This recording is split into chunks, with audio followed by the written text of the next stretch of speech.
Bonsoir et bienvenue pour ce Forum Veritas de Saint-Étienne. Alors le Forum Veritas est un espace de débat proposé par les groupes universitaires de France et vous êtes ici dans les locaux occasionnels des groupes universitaires de Saint-Étienne. Donc le but du Forum Veritas est d'entendre plusieurs voix, plusieurs avis, parfois discordants, à propos d'un sujet particulier, et tout ça dans un cadre universitaire. Donc, je souhaite aussi la bienvenue à nos téléspectateurs sur Internet. Donc, c'est la première fois qu'on a un Forum Veritas à Saint-Étienne, mais il y en a déjà eu plusieurs dans notre ville, à peu près une quarantaine, avec des intervenants connus comme Bernard Kouchner, médecin, ancien ministre, Luc Ferry, Étienne Klein, physicien, ou Cécile Duflot, aussi ancien ministre. Alors, vous pouvez voir et revoir les anciens Forums Veritas sur notre chaîne YouTube qui s'appelle Forum Veritas France. Je rappelle, Forum Veritas France. Donc vous pourrez y voir beaucoup de sujets sur différentes thématiques et ils sont tous très intéressants. Donc je vous encourage à aller les regarder. Le sujet de ce soir, c'est y a-t-il une vie après la mort? Discussion entre chrétiens et musulmans. Alors la mort, c'est un sujet qui questionne, qui interpelle chacun d'entre nous. Avons-nous quelque chose à espérer après notre vie sur Terre? Que nous disent la Bible et le Coran sur ce sujet? Existe-t-il un paradis et un enfer? Et si oui, comment y accéder? Donc pour répondre à ces questions, nous avons invité deux spécialistes. Donc, à mon côté gauche, Shokat Moukari, vous êtes islamologue et chrétien. Donc vous avez obtenu un doctorat en sciences religieuses de l'école pratique des hautes études à la Sorbonne. Vous avez été responsable des relations islamo-chrétiennes au sein des groupes bibliques universitaires de 1980 à 1992, correct? Et vous avez aussi enseigné au Royaume-Uni. Vous êtes maintenant retraité et vous participez activement à des conférences comme celle-ci, en France et ailleurs dans le monde. À mon côté droit, Abdellah Haloui, si je prononce correctement. Vous êtes imam et aumônier des prisons et aussi islamologue. Vous avez obtenu un doctorat en chimie à l'université Jean Monnet à Saint-Étienne. Vous êtes aussi directeur de l'Institut des sciences humaines Nawawi à Saint-Étienne et vous êtes aumônier musulman aux prisons. Alors, le format de la soirée, je vais commencer par donner 20 minutes de temps de parole à chaque orateur. Ensuite, on aura un temps d'échange entre les deux intervenants qui pourront s'interpeller, se questionner par rapport à ce qui aurait été dit pendant les 20 minutes. Et ensuite, un temps de questions-réponses avec le public pour 30 minutes. Et donc, je vais commencer en laissant la parole à M. Aloui. Très bien. C'est un sujet qui m'a interpellé moi-même quand on m'a proposé un certain nombre de sujets. Quand j'ai vu ce sujet-là, j'ai pas hésité parce que c'est un sujet qui est très important.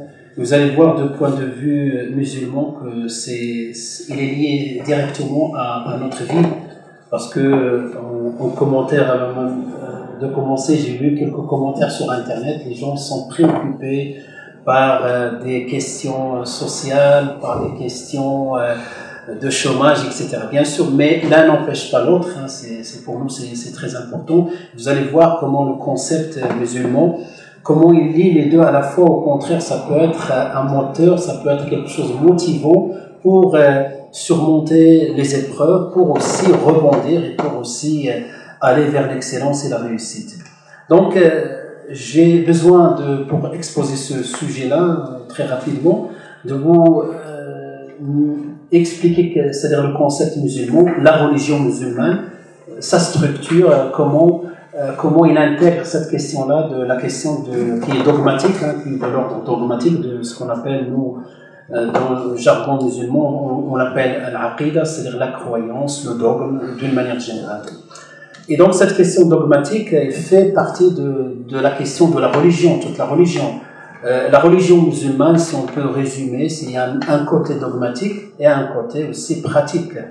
Et ce côté pratique, il est censé produire une évolution spirituelle et aussi un cheminement et une éthique. Voilà, donc d'une manière générale, une croyance, un concept, par rapport à l'ensemble des éléments qu'on va citer par rapport à la croyance. Ce concept-là, il va nous pousser vers des pratiques, et ces pratiques-là, ils ont des finalités, ils ont des objectifs à concrétiser dans la vie, dans ce monde-là et dans l'au-delà, puisqu'on va parler de l'au-delà. Et donc, si je commence par, voilà, donc, dogme, pratique, et ensuite, fruit. Le fruit, c'est le cheminement spirituel, c'est l'éthique, c'est l'amélioration, c'est l'acquisition des vertus, des choses comme ça. Par rapport maintenant à la question dogmatique, hein, cette question dogmatique, il est composé d'une manière, lorsqu'on expose la question dogmatique, c'est dans les livres des théologiens musulmans, ou dans une grande partie où tout le monde s'accorde, y compris les différents courants, mais dans les ramifications, on va trouver quelques divergences par rapport à la ramification. D'abord, cette question dogmatique, il se base sur nous, le jargon des juristes, il emploie, ou plutôt des docteurs théologiens, donc il emploie le terme piliers fondamentaux, hein, comme les murs porteurs. Donc notre croyance est basée sur 6 piliers qui sont définis par des textes d'une manière claire, catégorique, d'une manière recevable même en termes de recevabilité, dans le Coran et dans la tradition prophétique. Ces piliers sont connus au nombre de 6, hein, tous les musulmans, même aux enfants, quand on commence à leur apprendre petit à petit, c'est-à-dire la religion musulmane, on leur apprend ces piliers-là. Donc ces piliers-là, il s'agit premièrement de croire en Dieu, la croyance en Dieu, et la croyance en Dieu est composée d'un certain nombre aussi de choses. Ensuite, la croyance aux anges, hein, qu'il y a d'autres créatures qui sont les anges, et à partir de la croyance aux anges, on peut parler des djinns, d'autres choses, d'accord. Troisième chose, croire aux livres révélés, hein, donc les religions monothéistes, les chrétiens, le christianisme, le judaïsme, donc ce qu'on appelle les religions monothéistes comme l'islam. Quatrième pilier de cette foi-là, croire aux livres révélés comme la Torah, les évangiles, et ensuite donc jusqu'à ce qu'on arrive, par ordre chronologique, jusqu'à ce qu'on arrive au Coran. Ensuite, cinquième pilier, même si je vais inverser un peu l'ordre, donc je vais parler du destin, donc bon ou mauvais, ce côté-là, destin, et enfin donc le croire au jour dernier. Donc vous voyez, on commence par la croyance en Dieu jusqu'à ce qu'on arrive aux croyances au jour dernier. Donc pour répondre à cette question-là, y a-t-il une vie après la mort? Donc ça fait partie, la réponse de cette question-là fait partie des fondamentaux de notre croyance, c'est-à-dire croire au jour dernier. D'où on tire toutes ces croyances-là, tous ces fondamentaux de la religion, du dogme, pardon, à partir de la source numéro 1, dans laquelle tous les musulmans s'accordent quant à recevabilité, quant à sa primauté par rapport à toute autre source religieuse. Donc le Coran. Et lorsqu'on regarde, on observe le Coran, on va lire le Coran du premier chapitre qui est la Fatiha, jusqu'à ce qu'on arrive au dernier chapitre qui est An-Nas, les hommes, en passant par tous les 114 chapitres, et on observe l'ensemble des thèmes abordés dans le Coran. Qu'est-ce qu'on trouve? On va trouver le premier thème qui revient, principal, c'est la connaissance de Dieu. Donc l'existence de Dieu, ses attributs, ses œuvres, l'unicité. On parle souvent, nous les musulmans, de l'unicité, tawhid en arabe, donc l'unicité, le monothéisme autrement. Et on va trouver parmi les choses qui sont le plus répétées dans le Coran, dans cet ordre-là, j'ai parlé de connaissance de Dieu, la création. Donc Dieu nous invite à observer la création, de voir cette création-là. Est-ce qu'elle est l'œuvre du hasard? Est-ce que cette harmonisation n'implique pas que derrière cette harmonisation et cette finesse dans la création, ces lois qui s'accordent et qui se complètent, ne sont-ils pas l'œuvre d'une entité supérieure et un créateur? Troisième aussi thème qu'on va trouver dans le Coran, le sujet de l'au-delà, de la mort, de la tombe, de la vie après la mort, toute cette question que je vais essayer de développer. Ensuite, on va trouver les histoires dans le Coran, les histoires, mais des histoires de ceux qui nous ont précédés, tous les prophètes, une bonne partie des messagers de Dieu, les livres révélés, le dialogue, hein, surtout le dialogue qu'on trouve, ce dialogue-là entre Dieu et les anges lors de la création de l'être humain, le dialogue avec Dieu et même avec Satan, le dialogue entre les messagers, les prophètes avec leur peuple, quand ils refusent ou quand ils acceptent, le dialogue même entre notre messager et son peuple. Donc voilà, c'est un sujet très important un thème très important qu'on trouve dans le Coran. Et à la fin, donc on trouve une voie, et cette voie-là, c'est un ensemble, c'est un ensemble des lois, on peut parler des lois, mais ces lois-là, elles représentent moins de 7% par rapport à l'ensemble des versets coraniques. Hein. Souvent, lorsqu'on parle du Coran, souvent on va dire dans le Coran les lois, etc., comme un livre table de lois. Alors en réalité, tout ce qui concerne, quand on parle des lois, ces lois-là, c'est un nombre limité, très limité, qui est au nombre de 500 sur 6230 versets. Donc ça représente 6 et quelques pourcents, moins de 7%. Et dans ces lois qui vont nous parler de la purification, comment se purifier, comment pratiquer la prière, comment jeûner, comment faire le pèlerinage, comment aussi se marier, le mariage religieux, etc. Et d'autres lois aussi qu'on trouve qui concernent aussi dans le cas de troubles, etc., les sanctions. Cet ensemble l'ensemble de ces thèmes-là, donc si vous voulez, c'est les thèmes principaux du Coran. Et parmi ces thèmes, comme on a dit, ce thème-là du dogme, de la croyance, de l'au-delà. Maintenant, comment les choses, quand on fait une synthèse, comment les choses se présentent par rapport à nous, musulmans, lorsqu'on parle de l'au-delà.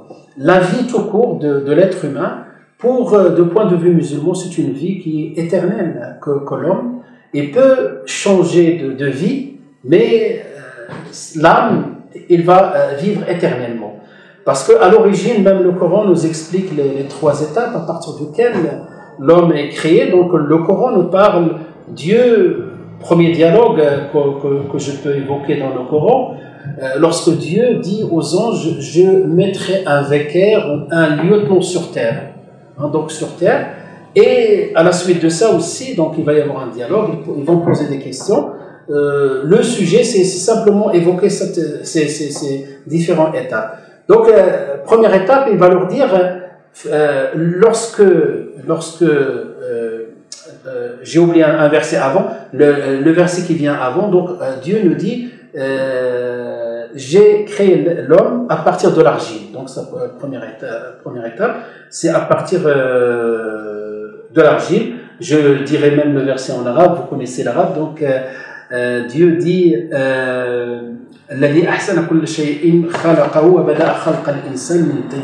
il a commencé la création de l'être humain à partir d'argile. Et ensuite il va dire aux anges, et quand je l'aurai harmonieusement fait, et je fais le souffle, j'insuffle, j'aurai insufflé, voilà, insufflé du souffle de vie, jetez-vous prosterne. Voilà, et là, ce qu'il faut souligner, c'est qu'il y a un souffle de vie qui est d'origine céleste, et la première composante est d'origine terrestre. Et ensuite, Dieu, plus loin, il va dire aux anges, et j'ai enseigné, donc il a enseigné à Adam le nom de toute chose. Donc ça, c'est le côté raison. Donc ces 3 composantes, la composante corporelle qui est d'origine terrestre, la composante vitale et la composante aussi spirituelle, c'est d'origine céleste, et plus la raison qui nous distingue des autres créatures. Donc ce corps-là, pour nous, si vous voulez, c'est une enveloppe qui va durer jusqu'à notre mort. Mais cette composante qui est souffle d'origine céleste va continuer à vivre, va continuer. Donc c'est comme un support qui porte cette âme. C'est pour cela, entre parenthèses, c'est-à-dire le côté apparent, ce n'est pas le plus important. Même dans notre culture, je ne parle pas des pratiques des uns et des autres, des religiosités des uns et des autres, mais je parle de point de vue coranique, de point de vue théologie musulmane. C'est l'intérieur le plus important, c'est pas l'apparence, c'est pas l'enveloppe.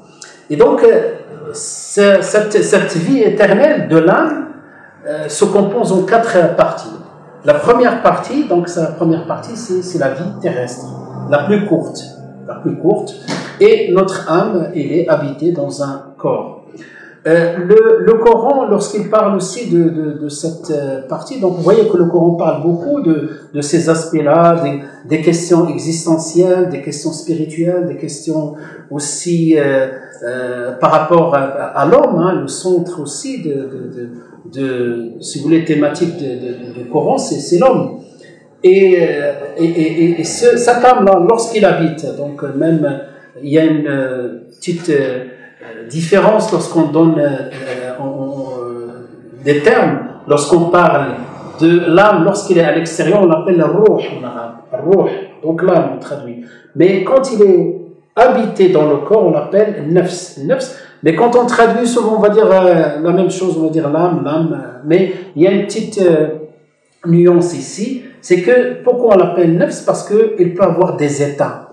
Donc, il peut être cette nafs, cette ruh à l'origine, hein, ce souffle spirituel, il va être à l'intérieur du corps. Et quand il est à l'intérieur du corps, il est attiré par les bonnes choses, il aime les bonnes choses, il déteste les mauvaises choses, et il a aussi des envies, des fois, des pulsions, il peut avoir des pulsions, il peut avoir des penchants, etc. Ben, cette âme-là, il peut descendre comme il peut monter. Donc il peut descendre, le Coran nous parle de 3 âmes, de 3 niveaux, de 3, on va dire, états d'âme. Il parle de cette ruh ou cette nafs, quand il est tout en bas, il l'appelle investigatrice du mal. Et deuxième niveau, hein, il l'appelle an-nafs, donc nafs al-ammara bis-sou, dans sourate Joseph, Youssef. Référence au prophète Joseph. Et aussi, il est cité dans un autre chapitre où cette nafs, il va être au milieu. L'âme qui ne cesse de blâmer. L'âme qui ne cesse de blâmer, donc une conscience là. Et cette âme aussi peut apprendre à un autre niveau, an-nafsu al-mutma'inna, l'âme apaisée. Et quand on regarde le contexte dans lequel c'est-à-dire on a évoqué cette question de l'âme apaisée, c'est vers la fin de la vie. Ya ayyatuha an-nafsul mutma'inna irji'i ila rabbiki radiyatan mardiyatan. Ô âme apaisée, reviens vers ton Seigneur, agréé, etc.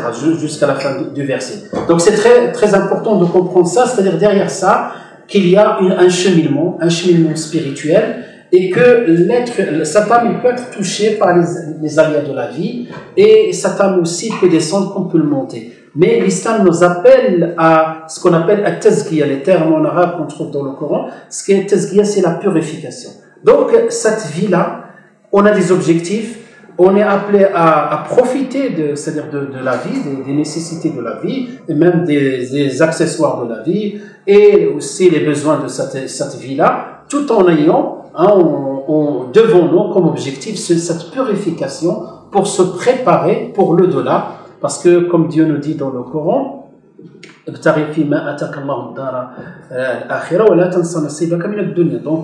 Allah nous invite à penser dans l'au-delà sans oublier sa part dans ce bas monde-là. C'est pour cela je rebondis par rapport aux questions, aux commentaires de temps en temps qu'on trouve, ces commentaires-là. C'est-à-dire cette croyance en l'au-delà, préparation en l'au-delà, c'est là qu'il va nous pousser à plus travailler. Parce que le travail en islam est considéré comme une adoration. C'est cette croyance en l'au-delà qui va nous pousser à partager. Cette croyance en l'au-delà, c'est ça qui va nous pousser à être dans la justice sociale et dans l'équité, dans le partage, etc. Ils ne sont pas dissociés, ils ne sont pas complètement dissociés. Donc ça, c'est la première étape, et je vois que le temps le presse. Donc c'est une étape qui est courte, mais c'est la plus importante, c'est ça qui va préparer ce qui nous attend dans l'au-delà. Ensuite, nous avons, deuxième, une fois qu'on meurt, l'âme quitte le corps.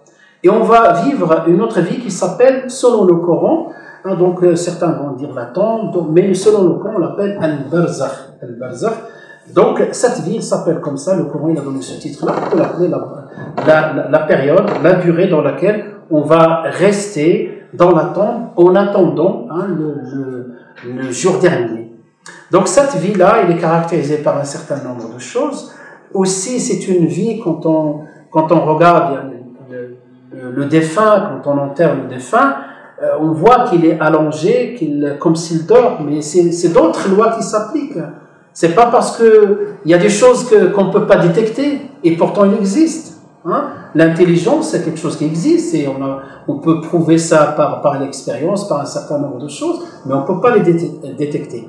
C'est-à-dire cette vie-là, dans Al-Barzakh, dans la tombe, c'est une autre vie dans laquelle, par rapport à notre croyance, donc le défunt, hein, donc l'âme va revenir, hein, il va quitter le corps, mais une fois qu'il va être enterré, il va revenir et il va être questionné selon notre croyance par rapport aussi par des anges, et à partir de là, il va attendre la fin de cette vie terrestre, hein, la fin de cette vie terrestre. Une fois après la fin de cette vie terrestre, on va être tous ressuscités selon notre croyance, ressuscités, la résurrection, et on va attendre donc ce jour-là. Ça va être le jour aussi des comptes, le jour des comptes, et avec une justice qui est très, on va dire, rigoureuse, mais enveloppée par beaucoup de miséricorde de Dieu.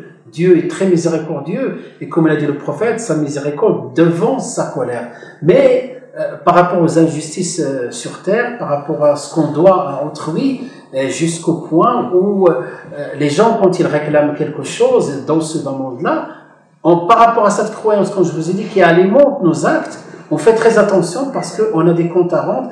Quand les personnes ne voient pas, notre croyance nous dit que Dieu voit ce qu'on fait et tout est inscrit. Tout à l'heure, j'ai parlé des croyances aux anges. Les anges, ils vont inscrire tout ce qu'on fait et des registres qui seront devant nous. Bien sûr, la miséricorde de Dieu est là, le pardon de Dieu est là, mais c'est très important aussi de savoir que lorsqu'on subit des injustices dans ce monde-là, qu'il y a quand même cette justice qui nous permet d'être apaisés, d'être patients. Et pour conclure, donc la première vie, c'est vie terrestre, ensuite dans la tombe, ce que j'ai appelé tout à l'heure comme ça, et toute une vie dans la résurrection, et ensuite donc le qara, la décision finale. Voilà, je m'arrête, c'est exactement 20 minutes. Je vous remercie. Merci.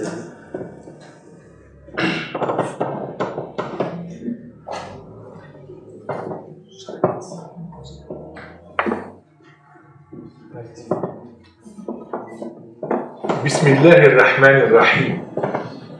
Au nom de Dieu, le bienveillant, le bienfaisant.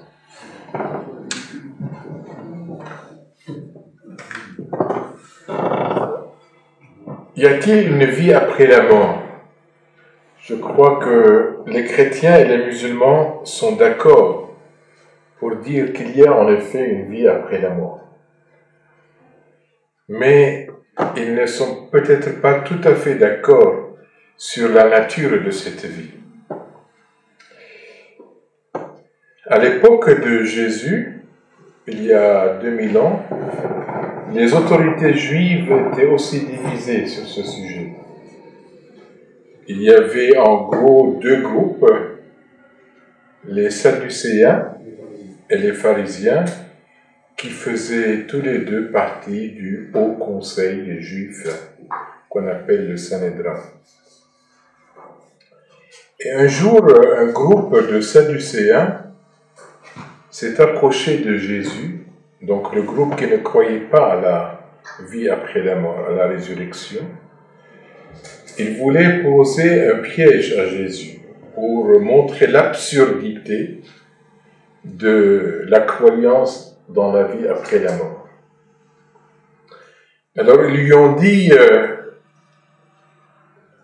voilà, il y avait une femme qui s'est mariée à un homme mais ils n'ont pas eu d'enfant. Et selon la loi juive, il faut que le frère du défunt se marie avec la femme pour donner des enfants à son premier mari. Or, le deuxième mari n'a pas non plus eu d'enfant. Et ainsi de suite jusqu'au 7e mari qui est mort sans donner d'enfant. Et puis la femme est décédée. On se demande ce qui s'est passé pour que cette femme réussisse à ne pas avoir d'enfant au travers de tous ces 7 hommes. S'il n'y avait pas quelque chose qu'elle avait trafiqué. Alors, ils disent à Jésus, dans l'au-delà, elle sera la femme de qui? Du premier mari, du deuxième ou du 7e mari? Évidemment, leur but c'était de l'embarrasser. Et Jésus leur répond de cette manière. Il leur dit, vous vous trompez parce que vous ne connaissez ni les Écritures, ni la puissance de Dieu. C'est dans l'évangile de Matthieu au chapitre 22. En effet, quand les morts reviendront à la vie, les hommes et les femmes ne se marieront pas, mais ils vivront comme les anges dans le ciel. Peut-être qu'il y a déjà là une certaine différence par rapport à l'islam. Peut-être notre frère nous éclaircira là-dessus, mais en tout cas, selon l'enseignement de Jésus, les hommes et les femmes ressusciteront, mais ils n'auront pas de relation sexuelle. Et on peut penser que c'est parce que l'amour humain, qui est une préfiguration de l'amour divin, aura trouvé son accomplissement dans l'amour de Dieu, dans l'au-delà. Et donc l'amour humain sera en quelque sorte dépassé. Donc on se reconnaîtra comme homme et femme, mais il n'y aura plus d'amour charnel entre les hommes et les femmes. Et Jésus poursuit en disant, pour ce qui est des morts qui reviennent à la vie, n'avez-vous jamais lu ce que Dieu vous a déclaré? Il dit, je suis le Dieu d'Abraham, le Dieu d'Isaac et le Dieu de Jacob. Dieu, ajouta Jésus, est le Dieu d'hommes vivants et non de morts. En effet, dans beaucoup d'endroits de l'écriture de la Bible, Dieu se définit comme le Dieu d'Abraham, d'Isaac et de Jacob. Ils sont morts à l'époque de Jésus. Est-ce que Dieu se définirait par rapport à des hommes qui n'existent plus? C'est absurde. Donc si Dieu se définit de cette façon, c'est qu'il y aura un jour où Abraham, Isaac et Jacob seront ressuscités. Parce qu'il n'est pas le Dieu des morts, mais des vivants.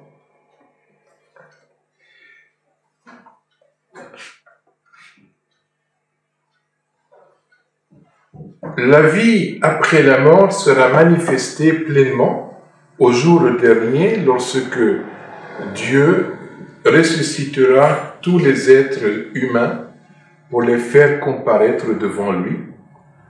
Les uns jouiront alors de la vie éternelle, les autres subiront le châtiment éternel.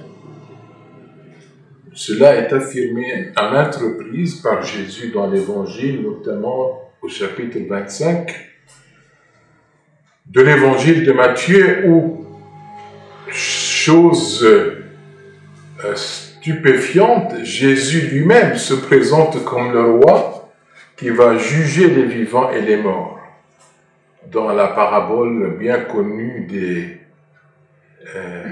brebis et des boucs. Ceci dit, le Nouveau Testament ne nous donne pas des indications très précises sur l'au-delà. Probablement parce que cela dépasserait notre imagination. Cependant, Jésus compare la vie éternelle à un festin de noces, à un banquet. Il en est du royaume des cieux, dit Jésus, comme d'un roi qui célèbre les noces de son fils. C'est encore au chapitre 22 de Matthieu. C'est donc une vie de bonheur marquée par la disparition de tout ce qui fait notre misère sur cette terre, à commencer par la souffrance et la mort. J'étais samedi dernier à une fête de mariage. Bien, c'est assez remarquable que Jésus compare la vie dans l'au-delà à une fête de mariage. Donc c'est une vie de bonheur, et le dernier livre de l'Apocalypse, le dernier livre de la Bible, l'Apocalypse, au chapitre 21, décrit la vie éternelle en ces termes. Voici la tente de Dieu avec les hommes. Il habitera avec eux.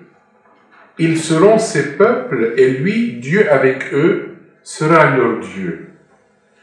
Il essuiera toute larme de leurs yeux. C'est Dieu qui essuiera les larmes des hommes et des femmes. Quelle belle image de ce Dieu compatissant qui, telle une mère, essuie les larmes de ses enfants. La mort ne sera plus, et il n'y aura plus ni deuil, ni plainte, ni souffrance. L'habitation de Dieu au milieu d'une humanité renouvelée signifie aussi que les hommes verront leur Créateur et jouiront d'une grande intimité avec lui. Dans la première épître de Jean, il nous est dit « Mes chers amis, dès à présent nous sommes enfants de Dieu, et ce que nous serons un jour n'a pas encore été rendu manifeste. Nous savons que lorsque il paraîtra, c'est-à-dire le Christ, nous serons semblables à lui, car nous le verrons tel qu'il est. » Or, c'est un débat en théologie musulmane. Est-ce que les hommes dans l'au-delà verront Dieu? Donc, il y a en gros deux groupes de théologiens musulmans. Les Ash'arites disent oui, bien sûr, nous verrons Dieu, c'est l'un des privilèges des croyants, tandis que les Mu'tazilites disent non, non, non, Dieu ne sera pas visible aux hommes, même dans l'au-delà. La vie promise à ceux qui aiment Dieu dépasse donc notre entendement, comme je l'ai dit. Aussi, le dernier livre de la Bible déclare ceci: heureux les invités au festin des noces de l'agneau. Apocalypse 19. Ainsi, le fils du roi, dans la parabole du grand repas de mariage, que j'ai cité plus haut, est ici appelé l'agneau. Heureux les invités au festin des noces de l'agneau. Mais qui est cet agneau? Eh bien, Jean-Baptiste Yahya, dans le Coran, le cousin de Jésus et son prédécesseur, a désigné le Christ par les paroles suivantes.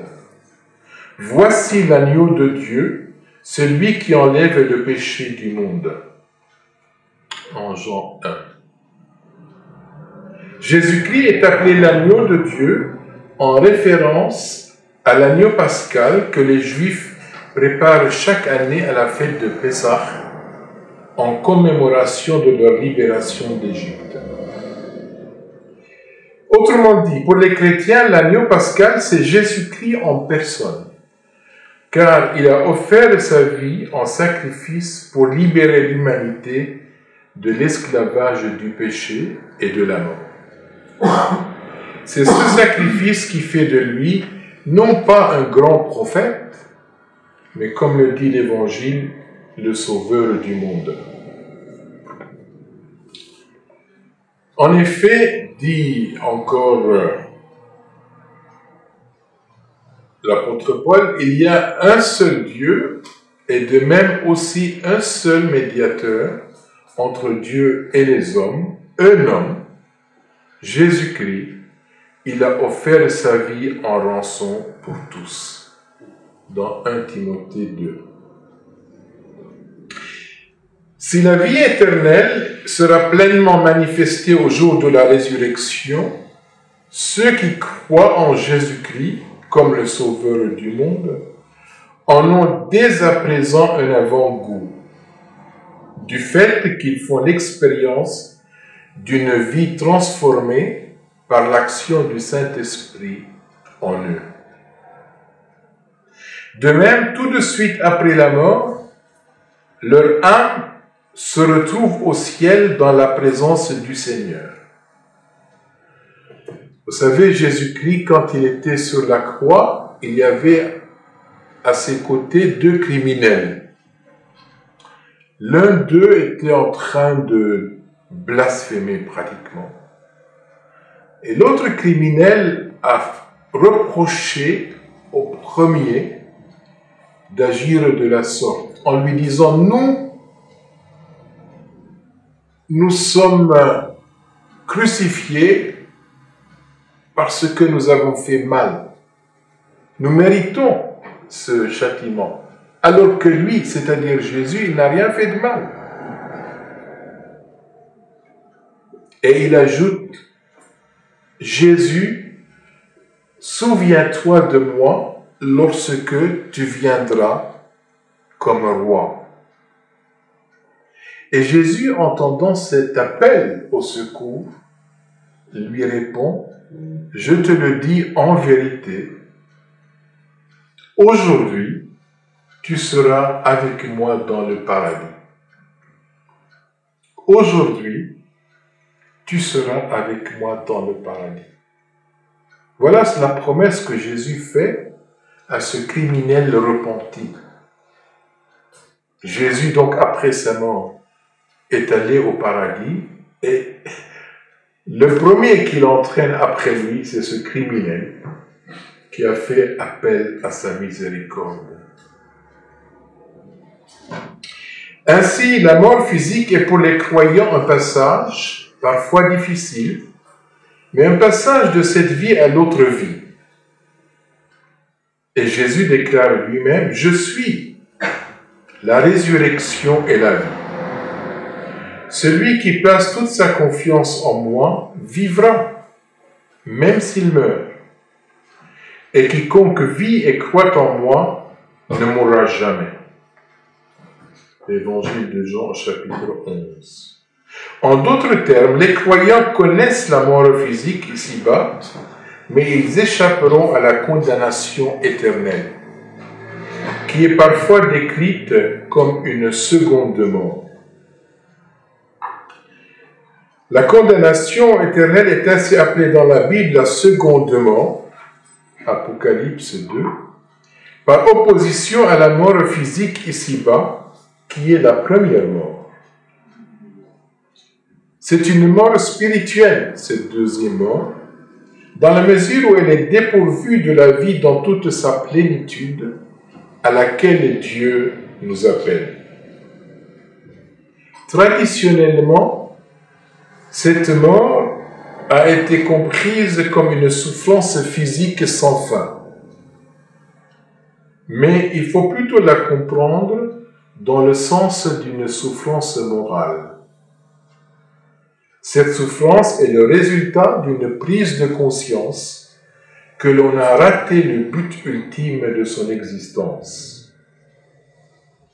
Et cette prise de conscience dans l'au-delà produira un remords aussi fort qu'inutile, car elle intervient trop tard. La doctrine du châtiment éternel s'appuie d'une part sur le fait que Dieu est aussi un Dieu de justice, et d'autre part sur le principe que les hommes sont des êtres responsables. Donc, au jour du jugement, ils auront à rendre compte de leurs actes devant leur Créateur. Et là, c'est un point de convergence avec l'enseignement islamique. Cette doctrine du châtiment éternel est remise en question par certains théologiens chrétiens qui la trouvent incompatible avec la bonté infinie de Dieu. Aussi, ces théologiens l'ont-ils remplacée par la croyance au salut universel de l'humanité. D'autres théologiens comprennent la mort éternelle non pas dans le sens d'une existence malheureuse sans fin, mais d'un anéantissement définitif de ceux qui auront mérité le jugement divin. Pour les chrétiens, la preuve ultime qu'il y a une vie après la mort, c'est quoi? Eh bien, c'est Jésus-Christ lui-même. En effet, le 3e jour après sa mort, il est revenu à la vie. Ni le Coran ni la Bible ne parlent d'un prophète qui est revenu à la vie après sa mort. Avant de monter au ciel, Jésus a passé pas moins de 40 jours sur cette terre pour compléter l'enseignement qu'il avait donné à ses disciples, selon le 1er chapitre des Actes des Apôtres. Ainsi, le Christ ressuscité est le seul homme qui puisse témoigner, par expérience, de la réalité de la vie après la mort. Mais attention, la vie après la mort n'est pas nécessairement une bonne nouvelle pour tous.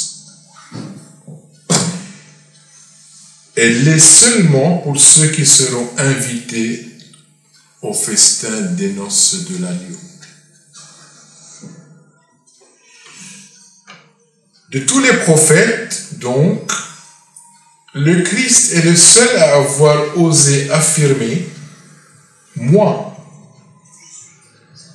je suis le premier et le dernier, le vivant. » Il est intéressant de voir que dans les noms divins, dans l'islam, c'est Dieu qui se définit Al-Awwal wal-Akhir, le premier et le dernier. Or ici, c'est Jésus qui dit « Je suis le premier et le dernier. J'ai été mort. Et voici, je suis vivant pour l'éternité. Je détiens les clés de la mort et du séjour des morts. » Jésus dit ces paroles littéralement inouïes, c'est-à-dire qu'on n'avait jamais entendu de la bouche d'aucun prophète, ni avant ni après lui. Ces paroles se trouvent dans Apocalypse chapitre 1. Ces paroles appellent une réponse adéquate de notre part, nous qui croyons qu'au-delà de la tombe, une autre vie nous attend, qui sera infiniment plus radieuse que la vie ici-bas. Je vous remercie.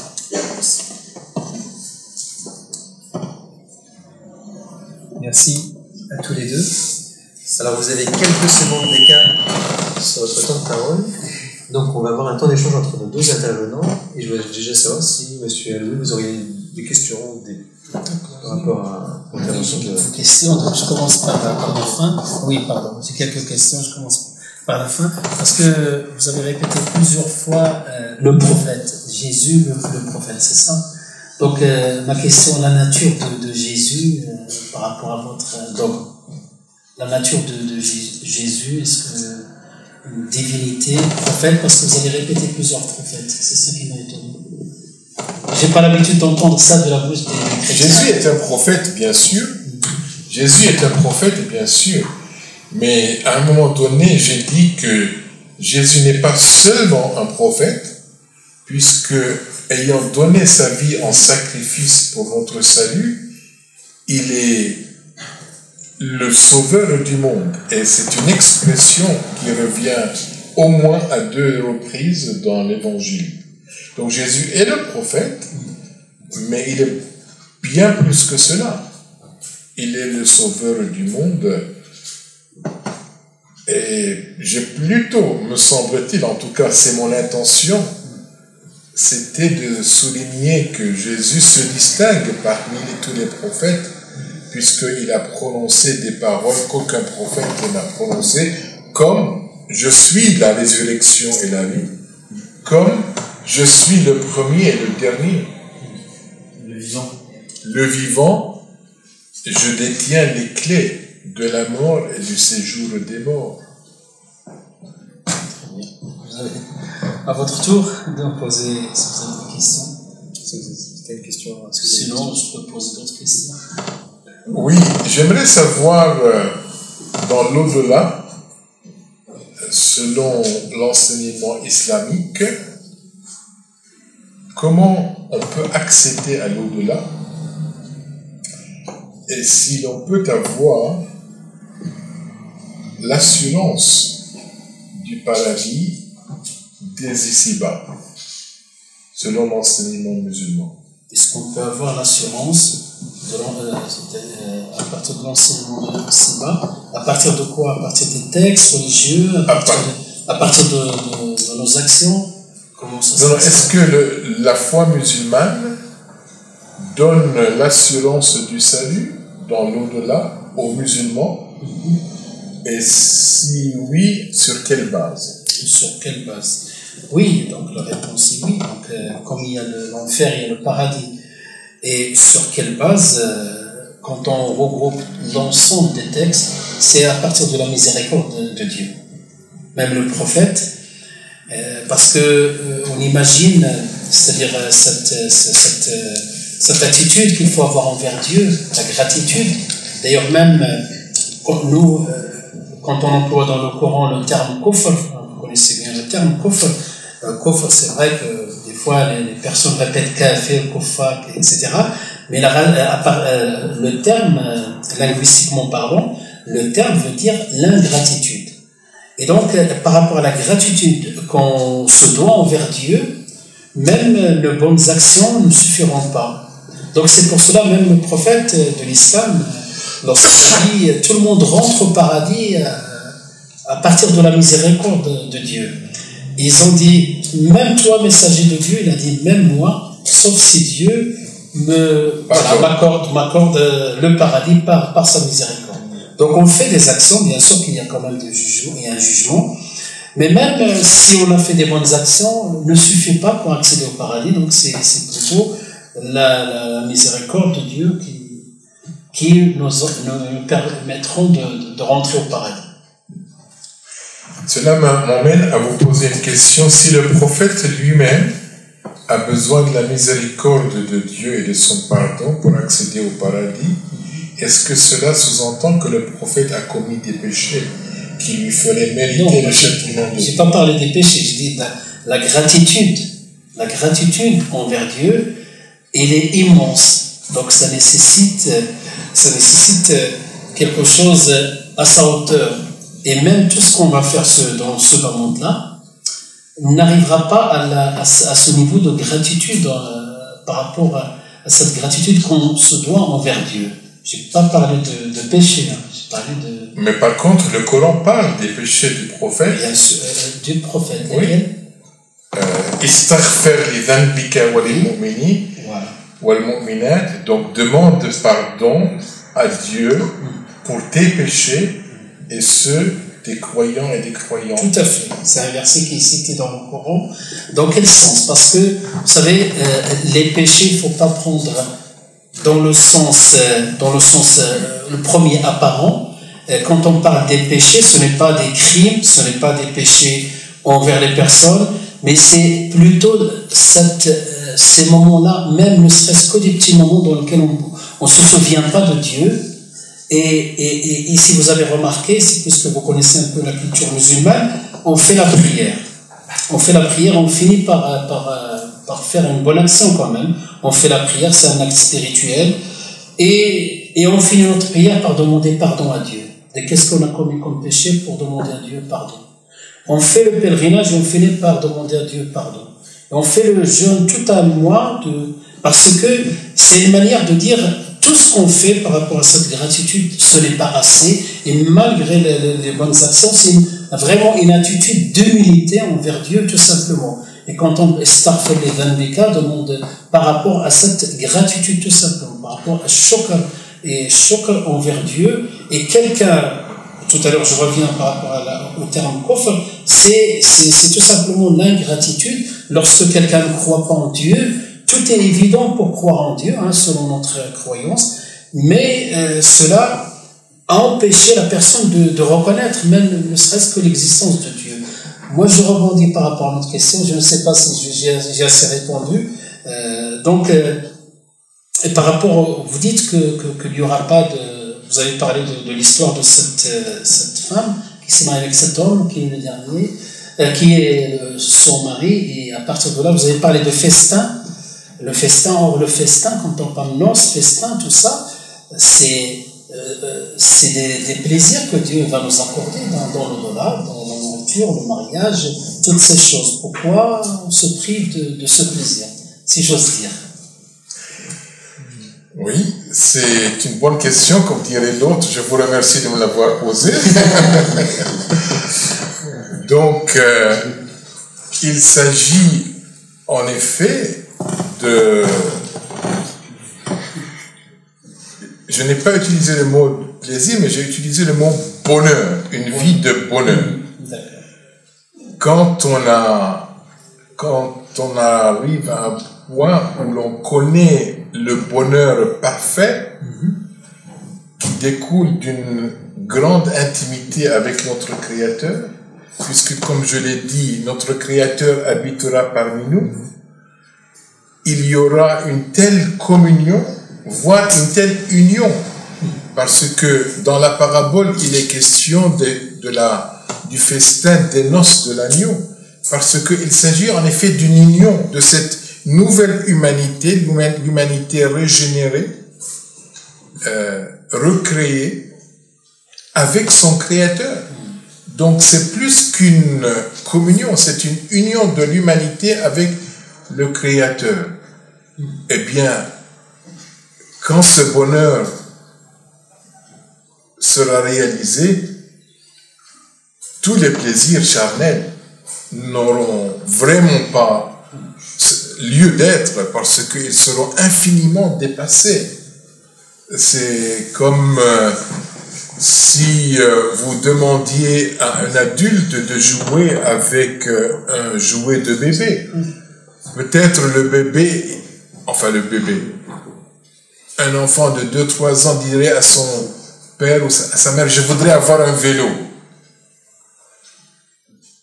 Bon, ça se comprend. Mais quand cet enfant devient adulte, il ne voudra probablement pas seulement un vélo, mais une voiture. Twingo. Je veux dire, l'âge, ce qui était tout à fait compréhensible et légitime pour un bébé est infiniment dépassé. Très bien. Donc c'est pareil avec nous, les plaisirs charnels pointent en réalité vers le bonheur. Et si les plaisirs charnels, c'est l'expression d'un bonheur humain, le fait de s'unir à son époux ou à son épouse, eh bien, si fort que cela puisse être, cela sera dépassé lorsque, dans l'au-delà, nous serons unis à notre Créateur. Très bien. Donc, simplement pour vous dire aussi du point de vue musulman, par rapport à cette question, c'est que les textes nous parlent aussi de lorsque les gens du paradis iront au paradis, et Dieu va se manifester. Vous avez évoqué tout à l'heure les Mu'tazilites, qui maintenant c'est presque inexistant. si ce n'est ce qu'on appelle les rationalistes qui parlent, mais la grande majorité, les ash'arites, les maturidites, les traditionnalistes, toute tendance confondue, ils croient fermement en la vision de Dieu. Ça fait partie des fondamentaux aussi, à l'intérieur des fondamentaux, ça fait partie des fondamentaux de la vision de Dieu. Pourquoi je parle de ça? Parce que lorsque les gens iront au paradis, et donc ils auront, vous avez parlé de bonheur, et effectivement, respirer, ça va être du bonheur, pas de soucis, pas de maladie, pas de mal. Donc au contraire, manger, c'est manger le bonheur, respirer le bonheur. Et les gens auront tout ce qu'ils imaginent, tout ce qu'ils n'ont pas imaginé et tout ce qu'ils souhaitent. Et à partir de là, Dieu va se manifester aux gens du paradis, il va leur dire, est-ce que je vous ai satisfait? Donc il se manifeste par la voix. Ils ont dit, mais comment ne pas être, satisfait alors que tu nous as donné tout ce qu'on peut ou ne peut imaginer. À ce moment-là, Dieu va se dévoiler devant les gens du paradis. Le meilleur plaisir, c'est au-delà de tous ces plaisirs-là qu'on a cités, c'est la vision divine. Et d'ailleurs, on peut avoir un échantillon lorsqu'on est dans la spiritualité, lorsqu'on évoque rien que le nom de Dieu. On l'a pas vu. Et quand on est dans des moments de prière intense la nuit et de spiritualité, c'est un goût qu'on ne peut pas expliquer. C'est un bonheur intérieur qu'on ne peut pas expliquer, rien que le fait d'évoquer le nom de Dieu. Et même dans cette vie, ce bonheur-là va au-delà de la nourriture, au-delà des plaisirs, etc. Et donc, voilà, point de vue, on a quelques points en commun, mais d'autres dans lesquels il y a une autre manière de voir les choses. Mais voilà, donc cette vision de Dieu, effectivement, elle est supérieure aux autres plaisirs.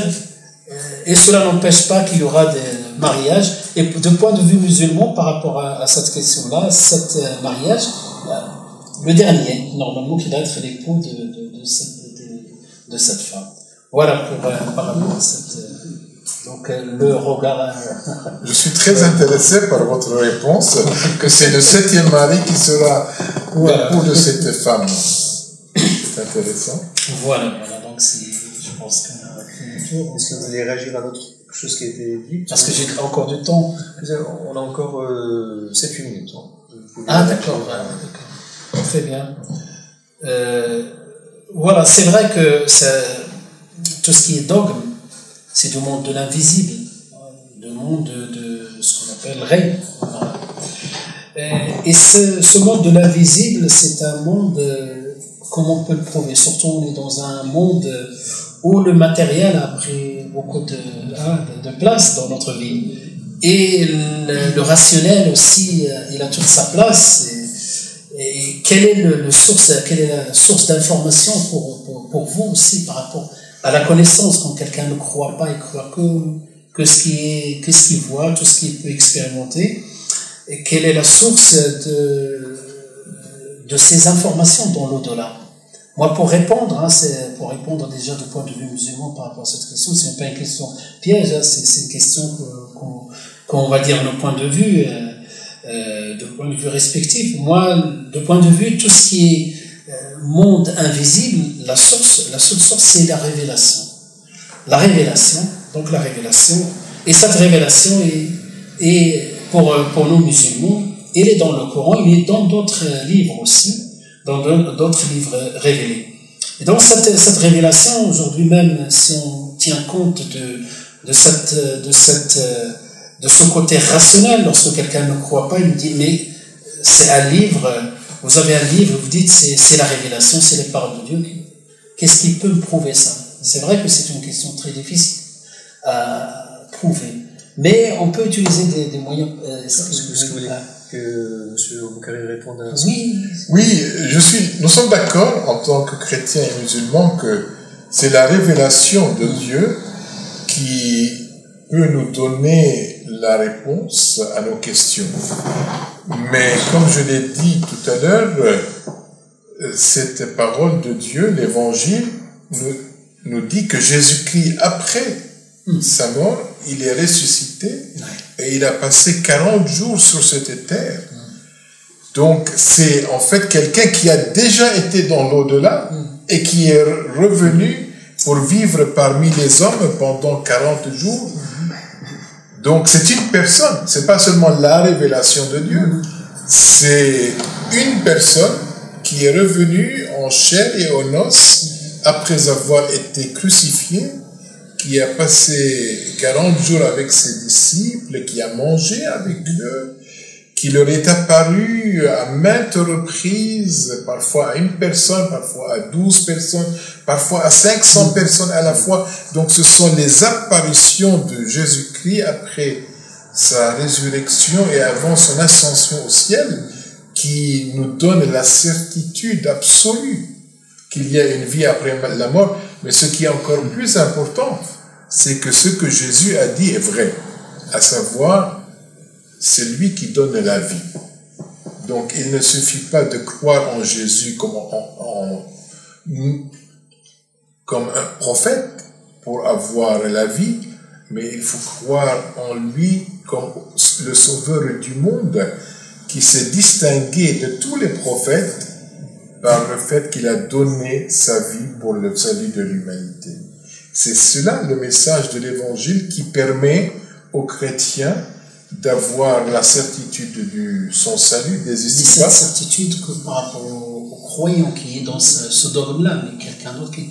Même ce récit-là, quelle est la preuve de ce récit? On va nous poser ce récit-là, quelle est la preuve de ce récit? C'est évidemment, quelqu'un qui ne croit pas au texte de la Bible, ce texte de la Bible n'est pas une preuve.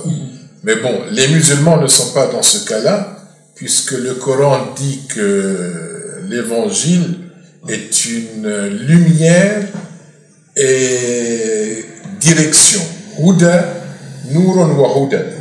Donc les musulmans croient que Dieu, avant d'avoir révélé le Coran, il a révélé à Moïse la Torah, à David les psaumes et à Jésus l'Évangile. Donc c'est une parole de Dieu, selon les musulmans. Et Jésus-Christ, évidemment, se distingue parmi tous les prophètes, y compris dans le Coran. Oui, mais je vais simplement, c'est pas pour vous, pour nous tous, ces questions se posent. Par rapport, donc, nous avons des livres et on croit en ces livres. Et on a aussi des informations très importantes qui parlent de l'au-delà par rapport à ces livres-là. Maintenant, c'est quoi le niveau de recevabilité par rapport à nos livres? Est-ce que pour quelqu'un qui veut des preuves rationnelles, moi je dirais de ma manière aujourd'hui qu'on peut apporter des preuves rationnelles. Aujourd'hui, il y a des sciences qui ont... la science nous permet, par exemple, de dater nos documents. Par exemple, si on parle du Coran, si on parle de la Bible, on peut quand même... on a quand même des documents, on a des traces, et ces traces-là, on peut les dater, c'est date ne serait-ce que de cette période-là. À ça, il faut rajouter aussi des études critiques des textes, elles existent. Et je pense, à partir de ces études-là, on peut mettre en évidence ou pas la recevabilité du texte. Et il n'y a pas longtemps, c'est pas pour me vanter par rapport au Coran, il n'y a pas longtemps qu'on a vu, c'est-à-dire des chercheurs britanniques, ils ont daté une version du Coran qui a été découverte il n'y a pas longtemps, qui date de 14 siècles, à peu près l'âge de l'islam. Je me positionne par rapport à l'islam parce que je n'ai pas d'informations. Est-ce que vous avez des études archéologiques, des études de cette nature-là? Nous avons le carbone 14, c'est le carbone 14, et qui peut nous permettre de dater. On l'utilise dans beaucoup de choses. Ça, on a besoin aussi d'apporter des preuves comme ça, matérielles, par rapport que effectivement ces textes datent d'un certain nombre de siècles par rapport à l'âge de notre religion. Vous voulez répondre? Oui, alors c'est un débat un peu technique, je ne voudrais pas entrer trop dans le détail, mais une chose, simplement, les savants qui ne sont pas forcément chrétiens, qui ont étudié les manuscrits et du Coran et de la Bible, ont reconnu que les savants ont reconnu que les textes originaux, si j'ose dire, du Coran et des évangiles ont disparu.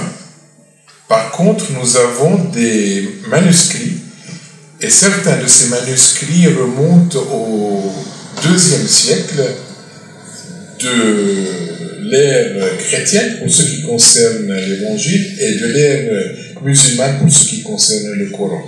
Ce ne sont pas des manuscrits entiers qui remontent au IIe siècle, mais des morceaux de manuscrits qui nous permettent d'avoir confiance que la transmission des textes, que ce soit le Coran ou la Bible, a été fidèle. J'ajoute une dernière chose, puisque vous avez parlé de la raison. C'est vrai que la raison est importante pour les chrétiens et pour les musulmans, mais elle doit aussi reconnaître ses limites et donc accepter l'apport de la révélation. Et comme disait quelqu'un à propos de l'argent, l'argent est un bon serviteur, mais un maître tyrannique. Donc je dirais la même chose pour la raison. C'est une bonne servante, mais c'est une mauvaise maîtresse, j'ose dire. C'est-à-dire, il faut qu'elle accepte ses limites. La raison est utile, c'est Dieu qui nous l'a donnée, mais il faut qu'elle accepte ses limites et qu'elle accepte donc la révélation. Merci à vous deux. Alors, je vous propose une petite pause avec une présentation par Étienne du GBU. Et après, nous aurons le temps de questions. Bonsoir. Donc, je vais vous présenter. Je prends mon micro sur. Bonsoir. Je vais vous présenter rapidement le GBU de Saint-Étienne. Donc, le GBU, c'est une association laïque, groupe biblique universitaire, pour lire la Bible, pour lire un texte de la Bible entre nous et en discuter. Et donc le but c'est vraiment de se retrouver entre étudiants le mardi soir, tous les mardis soirs ici à 20h. On se retrouve entre étudiants, on prend un texte de la Bible qu'une personne aura préparé des questions dessus et on en discute entre nous, comment est-ce qu'on est d'accord avec ce qui est dit, comment on peut comprendre ce qui est dit, comment ça peut nous parler aujourd'hui. Et du coup voilà, le but c'est vraiment que ce soit ouvert à tous les étudiants, chrétiens, non chrétiens, musulmans, non musulmans, athées, tout le monde. Voilà, pour simplement discuter et puis voir comment ça peut nous parler. Et il y a souvent à manger, on boit du thé aussi, bien sûr. Merci. Donc les étudiants sont les bienvenus le mardi à 20h, ici. Merci. Alors, maintenant nous allons passer au temps de questions-réponses avec le public, mais pour ça je vais donner 3 règles. Donc la première, c'est que votre question soit une question. Vous avez peut-être des choses très intéressantes à dire ou des commentaires très intéressants, mais ce soir, nos orateurs sont à côté de moi. Donc, je vais juste vous demander de poser vraiment une question et pas de faire un commentaire par rapport à ce qui a été dit. La deuxième règle, c'est que votre question soit courte, en 30 secondes ou voire 1 minute pour la formuler. Et enfin, que votre question soit en lien avec le sujet de la soirée. Voilà. Vous pouvez poser vos questions, il y a un micro qui va circuler. Bon, allez,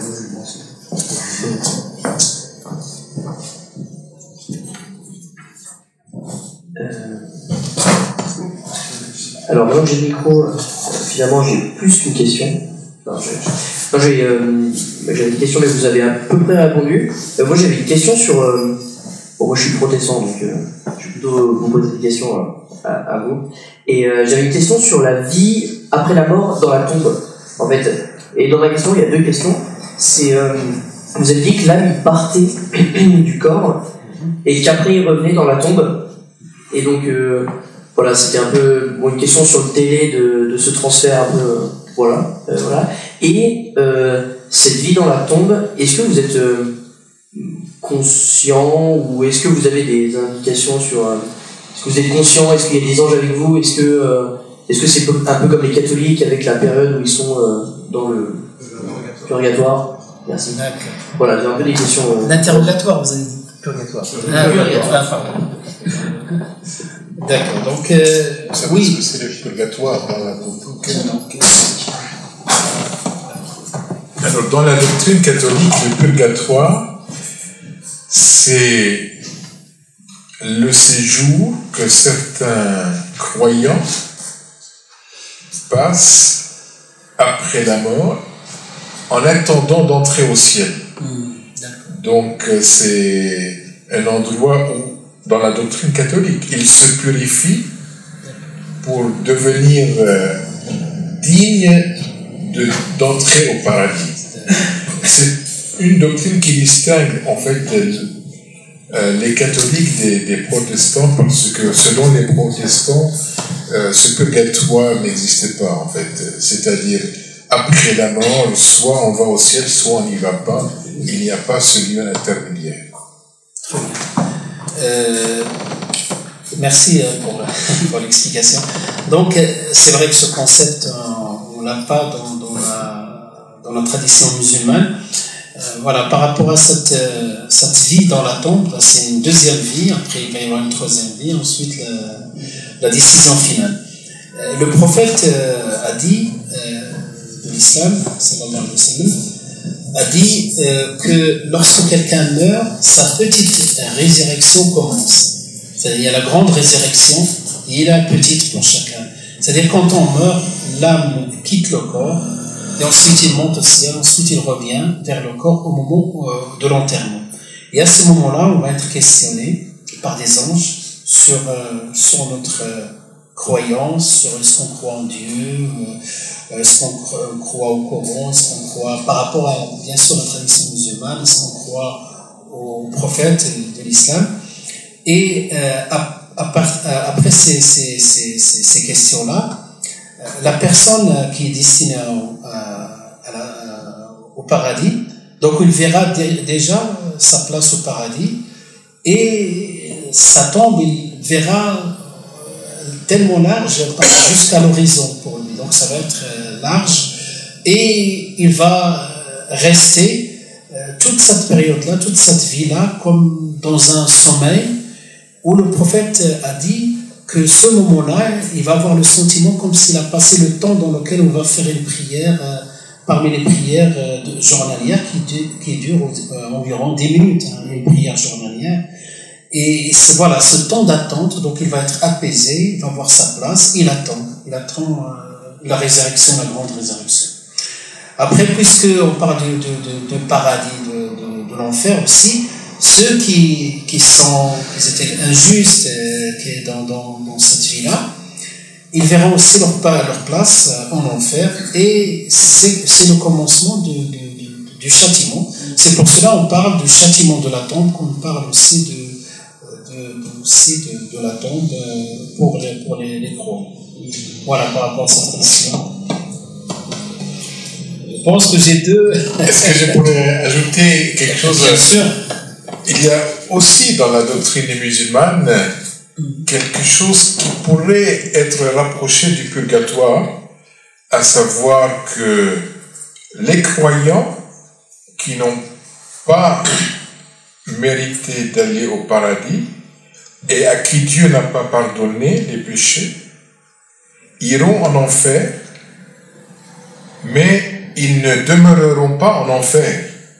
Après avoir expié leurs péchés en enfer, ils sortiront de l'enfer pour aller au paradis. Donc, c'est un châtiment, si vous voulez, temporaire, que les croyants subiront avant d'accéder au paradis. En ce sens-là, il pourrait être comparé à la doctrine du purgatoire dans l'Église catholique. D'accord. Est-ce que je me trompe ou bien? Je confirme. Est-ce qu'il y a d'autres questions? Oui. En fait, juste une question très courte à partir de ça. Je vous en prie. Est-ce qu'on peut mourir, avoir la vie dans la tombe, voir sa place en enfer, mais dès que la vie d'après elle commence, avec la miséricorde de Allah, on peut aller au paradis? Est-ce qu'on peut voir sa place en enfer? Dans ce cas-là, on va voir sa place au paradis, directement. Ok, très bonne réponse. Voilà. Merci. J'ai une question. J'ai une question à vous poser à tous les deux, si vous voulez, ou toi, peu importe. Donc on parle tu dis que le Dieu de l'islam, donc il est miséricordieux. Pour moi, Dieu de tout le monde, pas que de l'islam. Moi j'ai conscience que je pose la question. Donc voilà, donc je lis le Coran 4, 89, où il est écrit, je te lis. Et ma question c'est pourquoi un Dieu miséricordieux ordonne d'assassiner les gens. Je vais te le lire. Coran 4, 89. Il voudrait qu'à leur instar vous sombriez dans la mécréance. J'ai pas bien compris. Pourquoi? Donc la question la lecture, lisez tout. Coran chapitre 4, verset 89. Il est écrit. Il voudrait qu'à leur instar vous sombriez dans la mécréance afin que vous en soyez au même point que ne les prenez pas pour alliés tant qu'ils n'auront pas émigré pour la cause de Dieu. Et s'ils se détournent, emparez-vous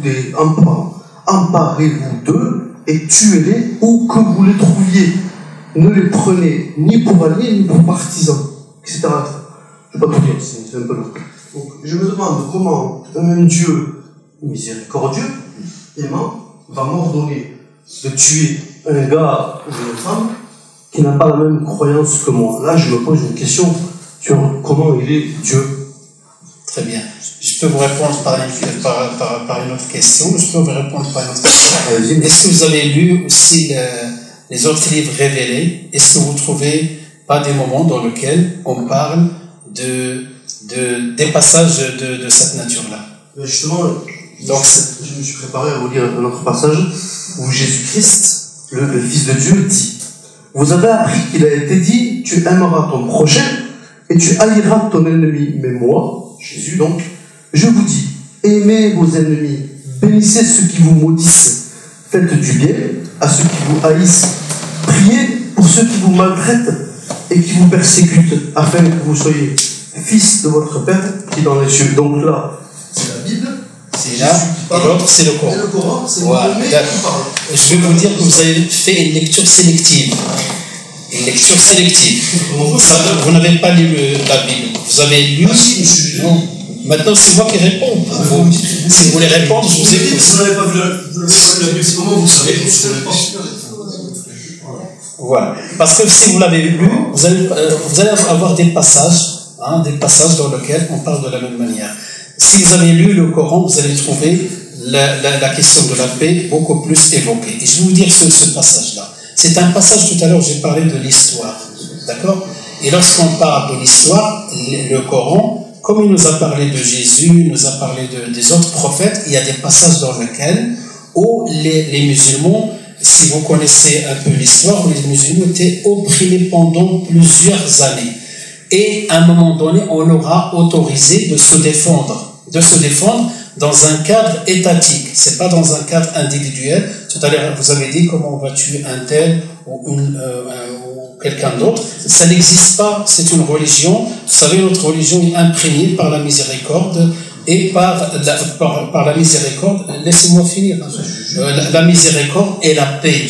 Le terme paix qu'on répète tout le temps et la religion assalamu alaikum, assalamu alaikum. Et quand on prie, on ne cesse de répéter Bismillah ar-Rahman ar-Rahim au nom d'Allah, le tout miséricordieux, le très miséricordieux. Autrement, ce que vous avez fait, vous avez pris une photo qui date de 14 siècles, qui parle d'une histoire et vous voulez me la renvoyer aujourd'hui. Regarde, est-ce que nous, en tant que musulmans, et en même temps, vous dites que vous êtes chrétien, vous n'avez pas lu la Bible, parce que si vous avez lu la Bible, vous allez trouver des passages non sélectifs, mais plutôt un côté plus objectif. Voilà, c'est ce que j'ai à vous dire. Moi, je répète juste, les orateurs sont à côté de moi. Et peut-être que si M. Boukari veut répondre ou donner un complément par rapport à oui, je pense que la Bible est faite de deux parties, l'Ancien Testament et le Nouveau Testament. Et lorsque notre frère disait qu'il y a aussi des passages violents dans la Bible, il faut reconnaître qu'il a raison. Mais il faut aussi reconnaître que ces passages ne se trouvent pas dans le Nouveau Testament, mais dans l'Ancien Testament. C'est-à-dire, en effet, le pays de Canaan n'a pas été conquis pacifiquement. Il y a eu une armée qui a dépossédé les Cananéens de leur terre. De même, la Bible nous dit que le roi David a conquis militairement Jérusalem. Donc, il y a de la violence dans l'Ancien Testament. Mais les chrétiens croient que Jésus-Christ a apporté une révolution spirituelle et qu'il ne peut y avoir de violence dans le message de l'Évangile, puisque c'est un message d'amour, de paix, de réconciliation. Donc, on n'aura pas dans le Nouveau Testament de texte qui justifie l'usage de la force. La preuve, c'est que Jésus-Christ, qui était innocent, comme tout le monde le sait, quand on a voulu l'arrêter et le mettre à mort, il ne s'est pas défendu. Il a préféré mourir en martyr, alors qu'il pouvait faire appel à Dieu pour qu'il vienne le défendre.